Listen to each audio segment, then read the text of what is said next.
రోజు ఒకసారి దక్షిణామూర్తి స్తోత్రం చదివారనుకోండి చాలు, అంతే. ఆడవనివ్వండి, మగనివ్వండి, పిల్లలవనివ్వండి, ప్రయోజకులు అవుతారు, చక్కగా ఉంటారు.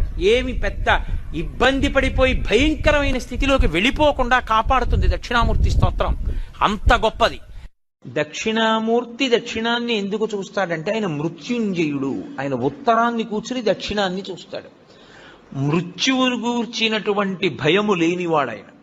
ఆయన పాదములు పట్టుకుంటే మృత్యుభీతి పోతుంది, భయం పోతుంది. అందుకే దక్షిణామూర్తి స్వరూపం అసలు సమస్త ఐశ్వర్యము దగ్గర నుండి, చదువుల దగ్గర నుండి, మోక్షము వరకు దక్షిణామూర్తి ఇవ్వలేనటువంటిది లోకమునందు లేనే లేదు.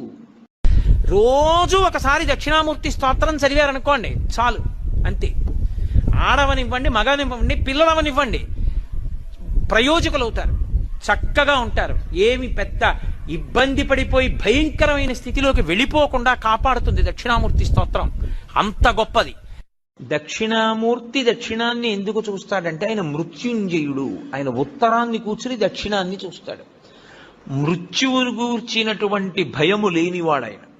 ఆయన పాదములు పట్టుకుంటే మృత్యుభీతి పోతుంది, భయం పోతుంది. అందుకే దక్షిణామూర్తి స్వరూపం అసలు సమస్త ఐశ్వర్యము దగ్గర నుండి, చదువుల దగ్గర నుండి, మోక్షము వరకు దక్షిణామూర్తి ఇవ్వలేనటువంటిది లోకమునందు లేనే లేదు.